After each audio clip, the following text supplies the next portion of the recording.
I, 20 female, am currently going to college in another state that's 1.5 hour drive from where I grew up. So I live on campus, but also drive home sometimes. Before my parents were married, my dad bought the 4-bedroom house that we now live in. My mom moved in when they got married, and then they had me. My dad died of cancer when I was 14, and Mom and I continued to live in the house alone until she remarried when I was in high school to my stepfather, who then moved into the house with his 2 kids. 12 male and 14 male. Because there was 4 bedrooms in the house, no one had to share and there wasn't a problem. On my 18th birthday, my mom told me that in his will, my dad left half of his house and money to me, 50-50 split between me and my mom. So I actually am half owner of the house. Before my dad got sick, he helped me build a treehouse in the forest area that bordered the property, which is actually a bit of a distance from the house, and it has always been very special to me. When my stepfather and his kids moved in, I was always very clear that I didn't want anyone else in my treehouse, because my dad built it for me. My mother respected this, and told her new husband and his kids that it was my right. A few weeks ago, I came home from college on Easter, and saw my stepbrothers in my treehouse, and I freaked out about it, and told them they were not allowed in there. I tried to tell them to get out, but my stepfather said that I was being unreasonable. Since he was married to my mom, he's half owner of the property, and his children should be allowed to use it as they want. He started yelling how now that I'm in college, I don't even live at home and no longer need the treehouse. So why should his kids be denied having a fun place to play? I got really angry, and when my mom came back from her outing, she took my side and said they couldn't use it. I told her since I can no longer trust that my treehouse rule will be respected, as half owner of the house, I no longer gave permission for them to live there. My stepdad and stepbrothers called me an a-hole for doing this. My mom understood, but she didn't want to ruin her marriage. Edit. My mom isn't going to force me to sell our house, and she is not going to sell her half to me for money. Her will leaves me her half of our house already. That's not relevant. My mom has always thought of this house as my house, because it was my dad's before he died, and I was his only child. To her, the house is rightfully mine. Edit 2. Instead of answering every comment on the location of the treehouse, the main house is at the front of a 1.1 acre plot of land. At the back left of the property is a 1/4 acre of trees that are part of a forest that extends beyond our land. My treehouse is on 2 of those trees inside the land we own. When I saw the deed, it had a survey of the land. So yes, the treehouse is on our land. No one else owns it. What I mean by bordering is that the forest borders the property, but the land plot includes some of the forest. My neighbors on the left also have land half covered in trees too. Not the a-hole. Everyone saying you're the a-hole for wanting to evict him is forgetting that the stepfather tried to claim he owned half the house, and you don't live there anymore. Your mother recognizes that her spouse is being an a-hole, trying to claim things that aren't his. They should move out. Not the a-hole. You were very clear from the get-go that this was a special place that's filled with your memories for you and your dad, and that you didn't want the kids in there. You're also half owner of this house. Him being married to your mom doesn't mean he's half owner, as this was an asset she acquired long before she ever met him, at least where I'm from. And even if he's right, that him being married to her means he owns half of what your mom has, that means he's only got 1/4 of rights to your half rights. Tell him that the treehouse is like a memorial for you, not a play area for his kids. Both you and your mom said no, and he and the kids just straight up disrespected you both simply because they don't agree. Well, it's not a house they own, it's not their property, and it sure as duck isn't their treehouse. Not the a-hole. The entitlement of your stepdad is gross. Saying they can't live there is going a little far. But at the same time, I also think that sometimes certain a-holes literally will not get things unless you take it to the extreme. Stepdad tried to pull that card first. You simply showed him that he's full of crap, and that you actually are the one who has the most control over the house. Also, I see that people are being like, it's just a treehouse, let them play there. No, that is a treasured, special place for you.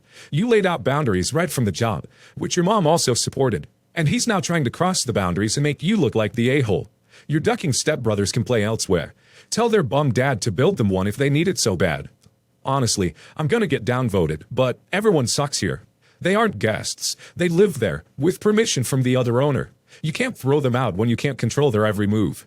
I know Redditors have a thing against family. Are you willing to destroy your mother's happiness? I honestly think you aren't thinking of her. Do you want her to pick sides or something? She is half the owner, and she's actively living there whereas you are not. Sure, if you and your mother agree, then there's no problem.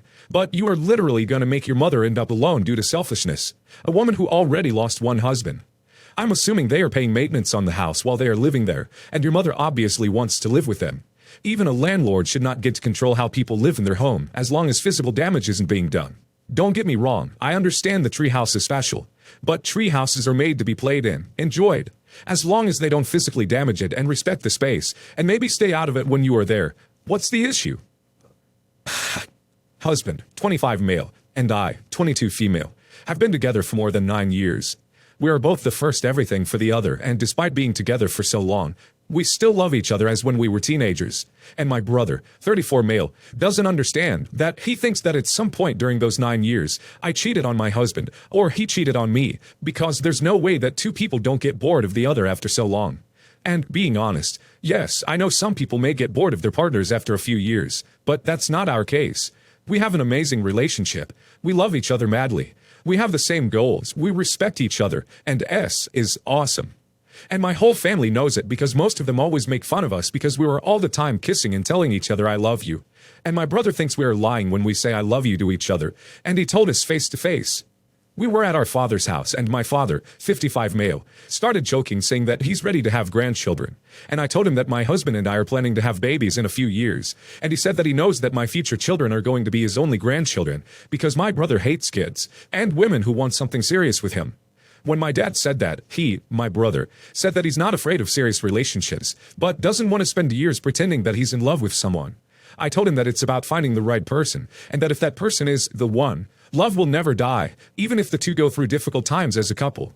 He just laughed and told me to stop playing happy marriage, that it doesn't matter if you're the one, that after so many years of relationship, it's impossible not to get bored of the other and cheat on your partner. I asked him if he thought that I cheated on my husband, or if he cheated on me, and he said yes, that he thinks I cheated and he cheated too. And there's no way that I've never cheated on my husband after so many years of relationship. I told him that if he thinks like that, it means that he's a jerk with his partners, and that he deserves to die alone, because no woman deserves to have to deal with an idiot like him. My father told me to shut up because I was being an a-hole, but I don't think I am. But anyway, am I the a-hole? Not the a-hole. Obviously, you could have handled it better, but no one, and I mean no one, should blame you. You found the love of your life. He enjoys having S and then leaving. Those are your decisions. And if he can't hear something back, then he shouldn't say that you cheated, period.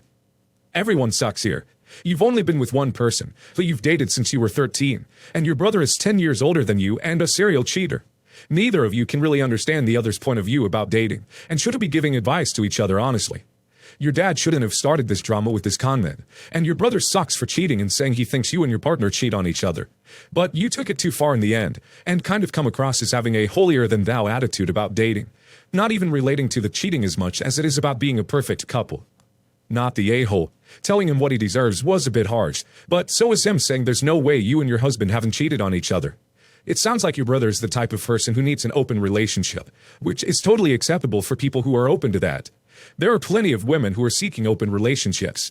What I see wrong with this is that he seems to think everyone feels the same way he does, and that's just not the case with anything in life. He clearly crossed boundaries, and nobody knows your relationship like you and your husband do. He can't see your point of view because he doesn't view relationships the same way you do. And that's okay, because it's your relationship, not his. His opinion or speculations of your marriage mean absolutely nothing in the grand scheme of things. You two continue loving each other for the rest of your lives. Continue to have a happy and healthy marriage.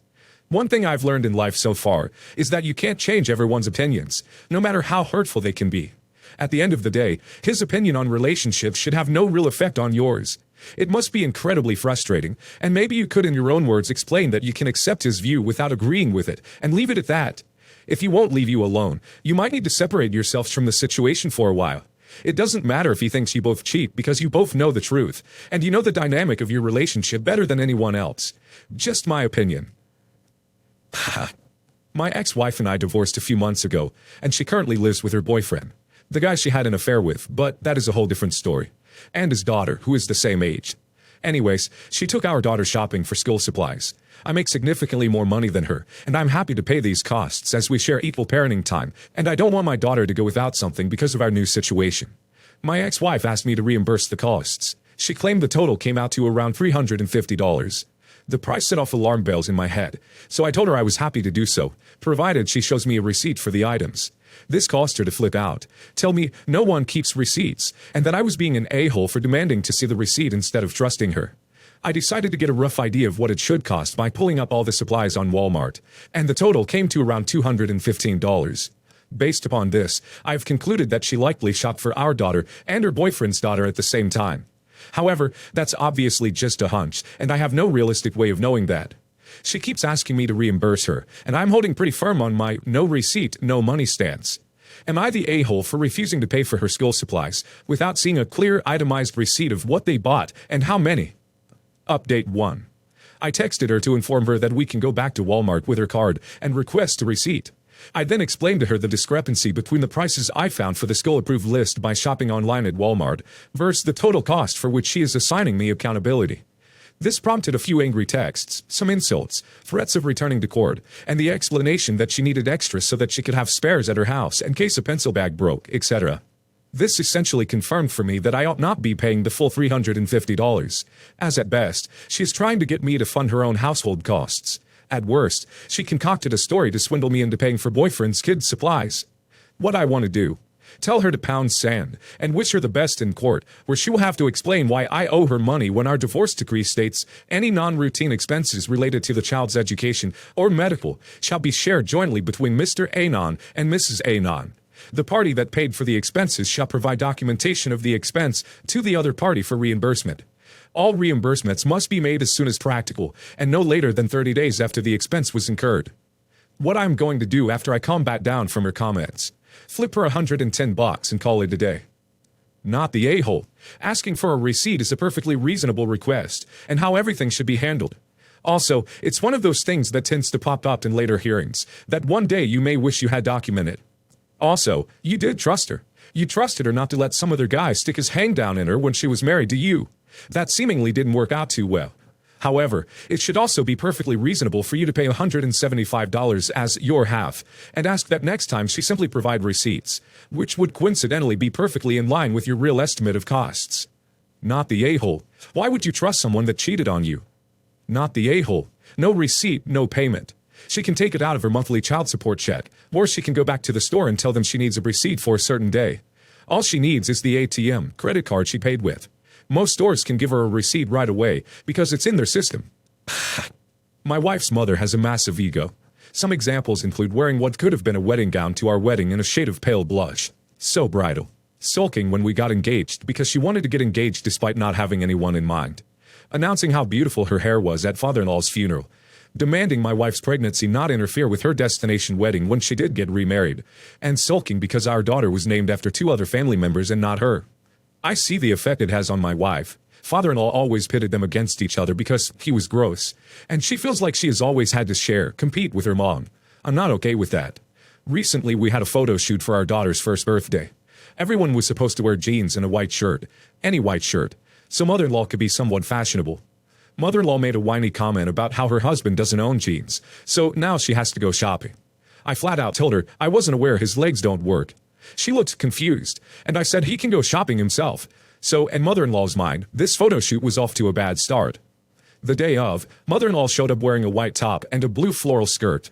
The flowers were really small, so it would mostly blend in, but I was furious that she couldn't follow directions.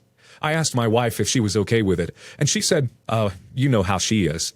I went up to mother-in-law and asked what happened to the denim. Mother-in-law said she wanted to wear a skirt and doesn't like jean skirts, and she just feels more comfortable in skirts. She wears a lot of skirts and dresses, but isn't against wearing pants. This was also short and tight with a slit. So I guess I know why she felt so comfortable. I told her that she would not be able to participate in the pictures. She protested that it wasn't fair, as it was close enough, and her granddaughter's birthday. But I said too bad, so sad. Her husband stood up for her and said she just wasn't comfortable in plain jeans and a white shirt. But I ignored them, and we didn't let them in a single photo. Not the a-hole. You teach people how to treat you. Now she knows she can't just do whatever she wants when it comes to your family. I'm sure she also had time to tell you that she wanted to wear a skirt instead. She chose not to say anything and just rock up to the photo shoot as she wanted. She learned a lesson that day. Is this incredibly petty? Yes. Do I understand why you were being petty? Also yes. If I found myself in a similar situation with a similar backstory, I might not have done this, but at the very least, I'd have been sorely tempted, or would have anticipated and not invited mother-in-law to the photo shoot in the first place. Unless this really upset your wife, I'm going with not the a-hole. Not the a-hole. Narcissists are going to step on any boundary they know they can cross. It's up to you guys to decide how far you'll accept her behavior. The only thing making me lean towards everyone sucks here is that this will have ramifications on your wife and her relationship with her mom, regardless of you trying to protest her. You two need to have a serious conversation about boundaries and where you both are with them.